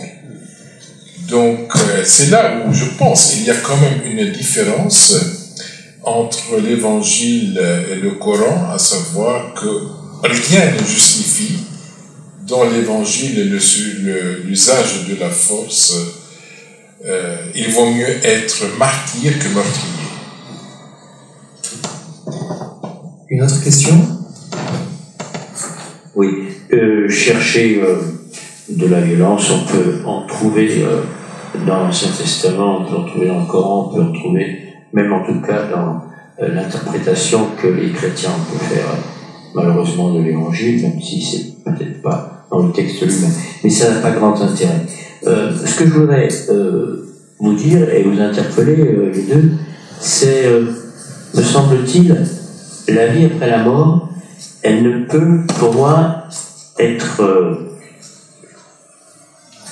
exister que s'il y a de l'amour dans notre vie. Voilà. Mon seul poids, je pense, c'est mon amour. Mon amour est limité, comme tout être humain, il est marqué par le péché, mais si j'essaye vraiment d'aimer l'autre, tous les autres, je pense que ça a une valeur d'éternité. Et voilà, par rapport à ce que j'ai entendu, je trouve qu'il faudrait revenir à quelque chose de plus existentiel et dire, finalement, est-ce que tu as aimé? Et si tu as aimé, bien, rentre dans l'amour de ton maître, et si tu n'as pas su aimer, ben, voilà, il est miséricordieux, plein de pardon. J'aimerais qu'on revienne à plus d'humanité par rapport à ce que j'ai pu entendre, et à plus d'amour. C'est la seule chose qui compte pour nous. Est-ce que vous avez une question? La question, c'est ça, c'est est-ce qu'il ne faut pas plus parler d'amour que de dogme, que de jugement, que de justice? Parlons d'amour, c'est la seule chose qui compte. Commençons. Ma question. Si vous permettez, je peux commencer. Donc, effectivement, vous avez bien raison de souligner ça, parce qu'on a plus besoin de ces aspects aujourd'hui. Ce qui compte aujourd'hui, la volonté des chrétiens, la volonté des musulmans, la volonté des juifs, la volonté même des autres religions, de personnes, des citoyens qui n'ont pas de confession, ils ont toute leur place aussi. C'est qu'aujourd'hui, quelle est notre volonté? Aujourd'hui, on œuvre pour un vivre ensemble, tout en respectant les spécificités de tel ou tel. Tout à l'heure, quand je ne vais pas revenir là-dessus, c'était une photo et que je peux vous expliquer les détails de cette photo-là. Il s'agit d'un passage, d'un moment dans lequel il y avait une hostilité, comme n'importe quelle histoire, il y avait des hostilités. Cependant, l'amour prend le dessus, le pardon est la base et la sanction, c'est l'exception. Ce n'est pas c'est l'exception quand des fois il n'y a pas d'autre solution. Ce n'est pas, c'est-à-dire la violence jamais acceptée, quelles que soient les raisons. Et donc, si je reviens déjà, nous, par rapport à notre croyance en Dieu, quand on dit on croit en Dieu, et on croit aussi à ses attributs, on apprend à le connaître à travers ses attributs. Or, parmi ces attributs de Dieu, il y a le Al-Wadoud qui est le compassion. Al-Wadoud, je peux le mot le plus proche, Dieu, il est compassion, il nous aime. Et même le terme wid en arabe, wid partir de laquelle on a traduit, on a dit le compassion, on a dit aussi l'affectueux plutôt, je dis le compassion, l'affectueux plutôt, l'affectueux qui vient de l'affection. Et la différence entre le wid ou le hub, hein, c'est que le hub c'est l'amour qui est dans le cœur. Le wid c'est l'amour accompagné par des gestes, par des paroles, par des choses palpables. Et Dieu, parmi les noms et les attributs de Dieu, c'est l'affectueux qui nous apprend à l'aimer, à aimer parce que lui, il nous aime.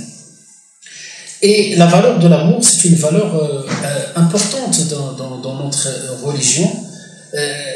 D'abord, il est considéré même comme acte, le fait d'aimer les autres, le fait d'aimer ce qu'on aime, aimer autrui ce qu'on aime pour nous. C'est un acte considéré comme acte récompensé. Et c'est dans ce sens-là que le prophète dit, il n'est pas véritable croyant celui qui n'aime pas pour les autres ce qu'il aime pour lui. Ce qu'il aime pour les autres, il doit aimer pour lui. C'est-à-dire cette justice intérieure que s'il souhaite pour lui la réussite, il le souhaite pour les autres aussi. C'est dans une... Pardon. Non, c'était juste si monsieur Moukavé pouvait réagir à oui. La question. Oui, bien entendu, l'amour est essentiel. La Bible nous dit que Dieu est amour, Allah mahabba.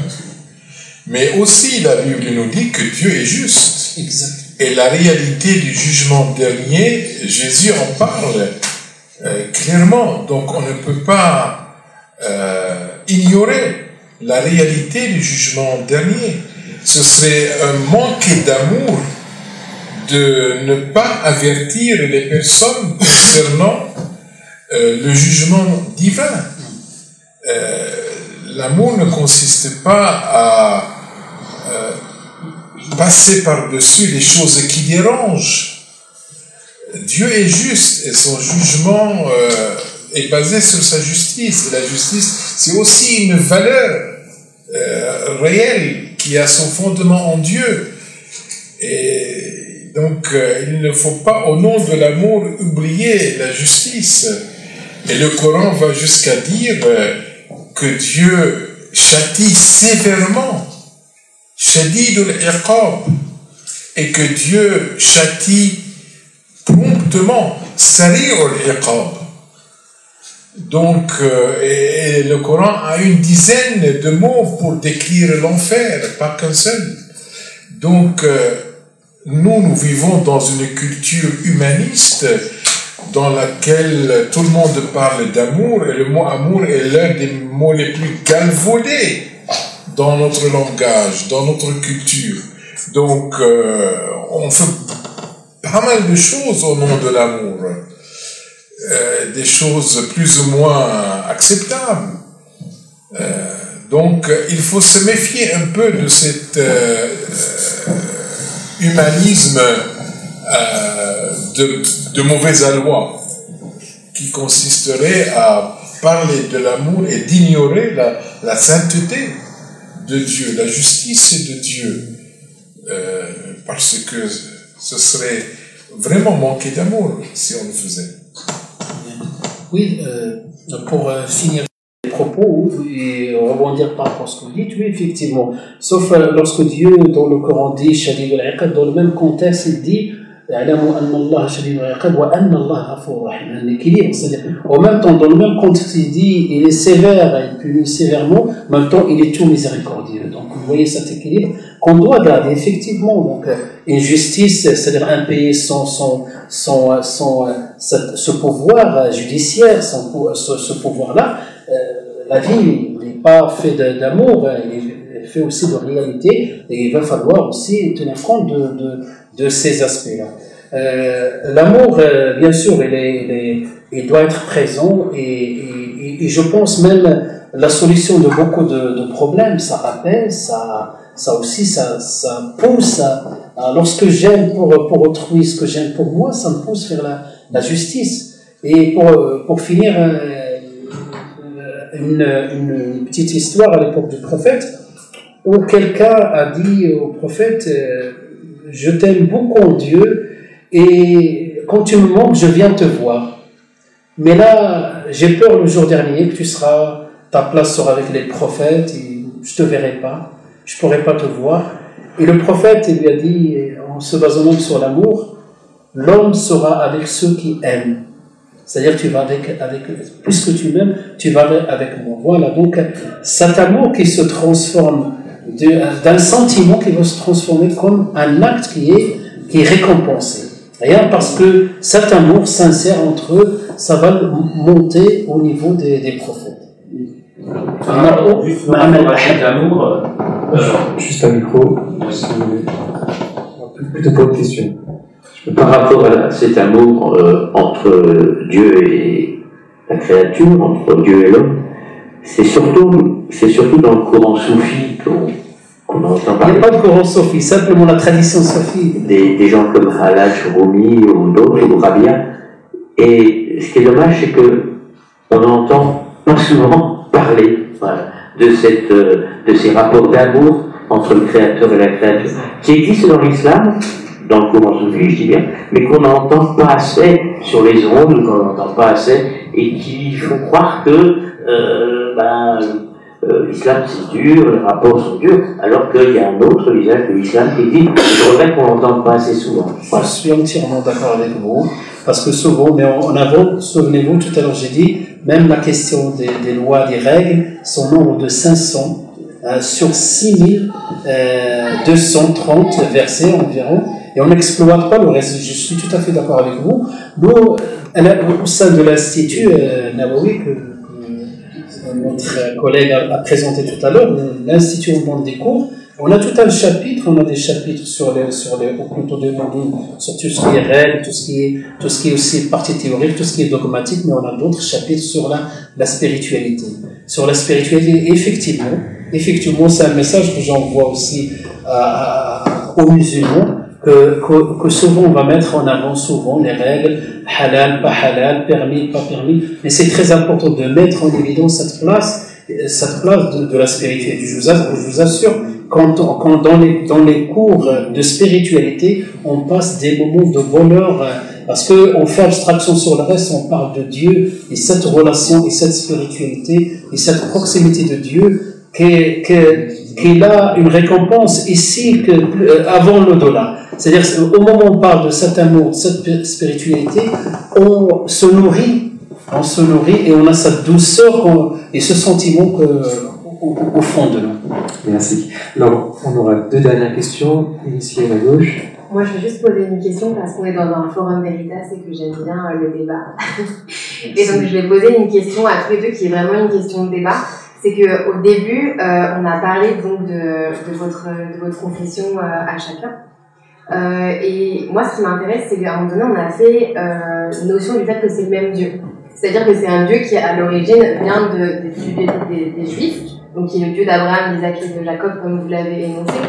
Et donc, c'est ce même Dieu-là qui est dans le Coran et dans la Bible.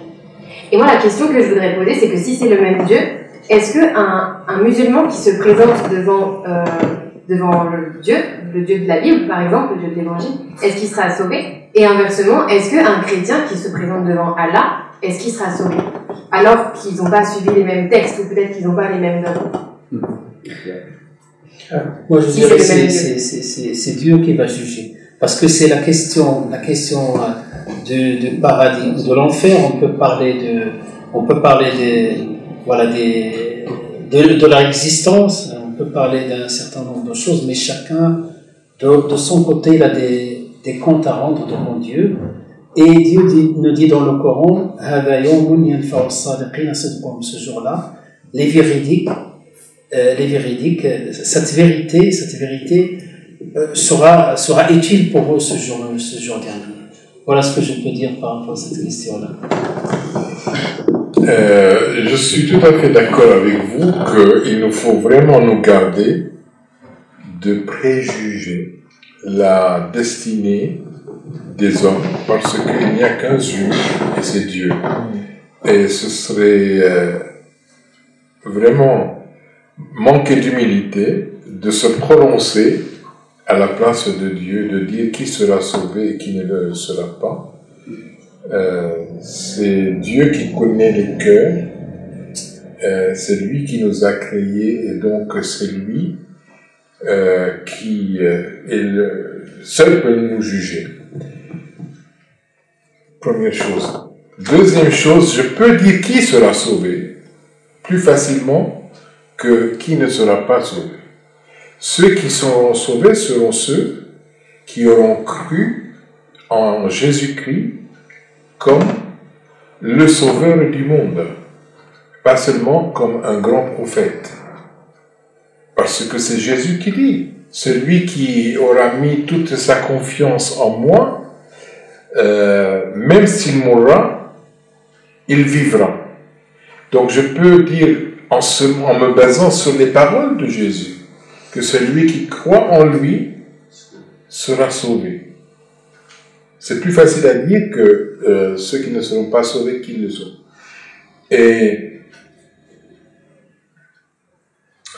Mais je précise qu'il s'agit d'une foi véritable, c'est-à-dire celui qui, dont la foi est démontrée par les actes, parce que l'Évangile dit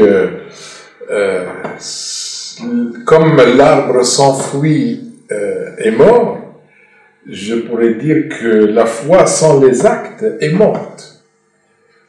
Donc il s'agit de démontrer par sa vie qu'on a une foi véritable, authentique.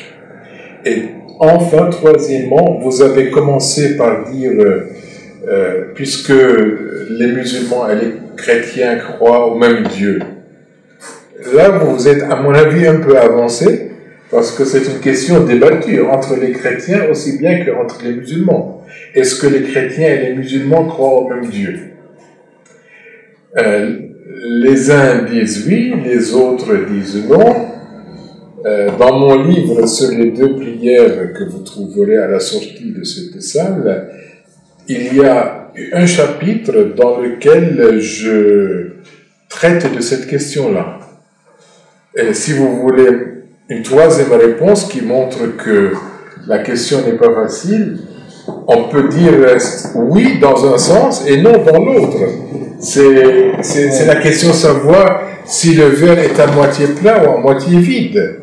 Parce qu'il y a des choses sur Dieu qui sont communes aux chrétiens et aux musulmans, et puis il y a des choses essentielles à propos de Dieu qui ne sont pas communes, ne serait-ce que le fait que pour les chrétiens, Dieu est trinitaire, Père, Fils et Saint-Esprit. Donc, voilà. Voilà, donc, par rapport à cette question, si je me permets de conclure, parce que si aujourd'hui nous sommes de confessions différentes, certes, pour nos musulmans, c'est la même source, hein, c'est le même Dieu que nous adorons. Cependant, si nous avons des confessions différentes, c'est que chacun il a la conviction sur sa propre vérité. Donc chacun, il est convaincu, si les musulmans, c'est parce que c'est la voie du salut. C'est les chrétiens parce que c'est la voie du salut. Sans faire la prévalence pour tel ou tel, chacun il a cette conviction au fond de lui. Et bien sûr, on est dans un dialogue. Et nous le Coran nous dit, et ne dialogue avec les gens que de la meilleure manière. Donc on n'est pas là pour... On peut débattre, on peut évoquer. Peut-être aujourd'hui on était dans des questions, on a essayé de toucher des questions dans lesquelles on est d'accord, désaccord. C'est un débat. Et à travers nos propos, on peut comprendre la position des uns et des autres. Donc chacun a sa propre vérité et par conséquent, donc il considère que c'est la voie du salut. Et moi je dirais que puisque Dieu nous a donné une raison, nous a donné des outils pour chercher la vérité, il faut continuer à exploiter cette raison-là et chercher la vérité, tout simplement pour trouver la voie. Merci. Merci. Une question Internet?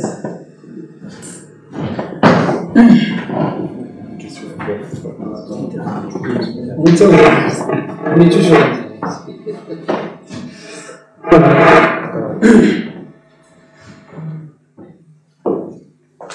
La question c'est quelle certitude a le musulman d'être pardonné et d'être sauvé? Quelle certitude? on n'a pas de certitude par rapport à, c'est-à-dire par rapport à, on n'a pas de certitude d'être sauvé, d'être pardonné. On n'a pas de certitude. On n'a pas de certitude. On sait qu'il y a une voie à suivre. Et cette voie, c'est si on est dans la, on va dire dans la compatibilité avec cette voie-là, dans le respect de cette voie-là, on va mériter la miséricorde d'être sauvé. Mais personne ne peut se prononcer par rapport à la croyance, c'est un élément essentiel par rapport à notre croyance. Personne parmi nous peut se prononcer par rapport au fait d'être sauvé ou pas sauvé. Donc il sait qu'il est sur la bonne voie, et à la fin, donc, la miséricorde de Dieu, il va la mériter pour être sauvé, mais aucune certitude. Est-ce que vous voulez dire quelque chose, ou est-ce qu'il y aurait une question pour M. Moukari? Est-ce qu'on a un déficit de temps un petit peu du côté de M. Moukari? Pour une fois. Oui.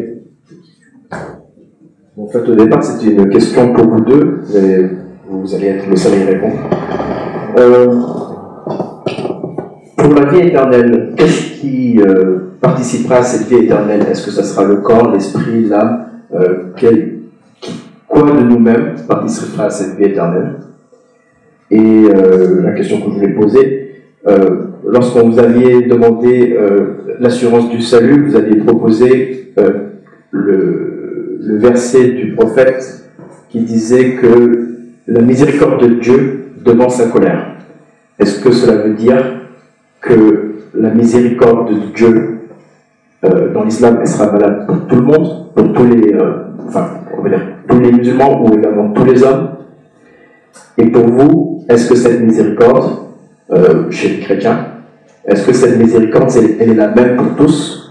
Comment elle s'exprime chez les chrétiens? Donc, bien, puisque nous sommes ici dans un dialogue de vérité et d'amour, j'ose dire que pour les chrétiens, il y a la possibilité d'avoir le salut, la certitude du salut dès à présent, non pas parce qu'on l'aura mérité, parce que on ne mérite pas le salut. Le salut, il est offert par Dieu, par grâce. Notre frère a parlé de miséricorde. Le chrétien aussi parle de la miséricorde de Dieu, mais s'agissant du salut, il est plus facile, il est plus simple de dire la grâce. La grâce, c'est un don que l'on reçoit sans l'avoir mérité. Donc, si le chrétien peut avoir la certitude du salut, c'est pas parce qu'il mérite le salut, mais parce qu'il croit à la grâce de Dieu, et c'est une grâce qui s'obtient par la foi en Jésus-Christ. Je répète ce texte, mais il y en a d'autres. Jésus dit, « Je suis la résurrection et la vie, celui qui place toute sa confiance en moi vivra, même s'il meurt. Et quiconque vit et croit en moi ne mourra jamais. » C'est dans l'évangile de Jean, au chapitre 11, versets 25 et 26. Et l'apôtre Paul dit la même chose. Il n'y a plus aucune condamnation pour ceux qui croient en Jésus-Christ, dans Romains chapitre 8, verset 1. Pour ce qui est de la vie dans l'au-delà, nous serons ressuscités dans notre corps. Jésus-Christ, il est apparu dans son corps à ses disciples et ils l'ont reconnu, pas tout de suite, mais il leur a dit, regardez les traces des clous dans mes mains. Thomas, vous vous rappelez, il n'était pas avec les disciples quand Jésus est apparu la première fois. Et 8 jours plus tard, il est apparu alors que Thomas était avec eux, et Thomas qui avait dit, je ne croirai que si je mettais le doigt dans les plaies de Jésus, je ne croirais pas qu'il est ressuscité. Et Jésus lui a dit, viens, regarde mes plaies et mets ton doigt. Et à ce moment-là, Thomas s'est écrié, mon Seigneur et mon Dieu. Non pas, oui, je crois maintenant que tu as été crucifié. Beaucoup plus que cela. Mon Seigneur et mon Dieu. Donc nous aussi, nous serons dans un corps qui sera reconnaissable. Et ce corps ne sera pas soumis aux lois de la nature telles que maintenant. Ce sera un corps glorieux qui ne sera pas soumis au mal, au péché, à la mort, à la maladie. Ce ne sera pas un corps limité par l'esprit. Jésus est entré pour voir ses disciples alors que toutes les portes étaient fermées. Donc ce sera un corps spirituel, mais n'empêche un corps. C'est difficile. Je dis que la vie dans l'au-delà dépasse notre imagination. Et c'est vraiment le cas ici. On peut avoir une idée. Nous, chrétiens, parce que nous croyons en quelqu'un qui est revenu de la mort, qui est apparu à ses disciples en tant que ressuscité. Donc nous voyons en lui comment nous serons à notre résurrection. Mais nous ne pouvons pas en dire beaucoup plus, parce que c'est une réalité qui est encore à venir. Est-ce que j'ai répondu à la question? Oui, par rapport, vous avez dit la miséricorde, et comme vous avez rappelé plusieurs fois la justice avec la miséricorde, en même temps avec la grâce, c'est que effectivement par rapport à cette question, les gens seront traités pas de la même manière. Quand je dis traités pas de la même manière, parce que il y a une justice. Sont-ils égaux ceux qui savent et ceux qui ne savent pas? Un verset coranique, c'est-à-dire faire référence à ceux qui ont fait un effort, ceux qui ont fait beaucoup de sacrifices. C'est pas comme quelqu'un qui était de côté d'oppresseurs ou de côté des injustes. Donc la miséricorde certes, mais la justice en même temps. Merci. On va arrêter là la soirée. Je vous remercie pour votre participation. Alors, je vous rappelle que cette vidéo pourra être revue sur notre chaîne Forum Veritas sur YouTube. Je remercie aussi les spectateurs qui ont regardé la conférence sur Internet. Je remercie le Café Live pour nous permettre de faire cette rencontre ici. Je remercie nos orateurs pour leur participation.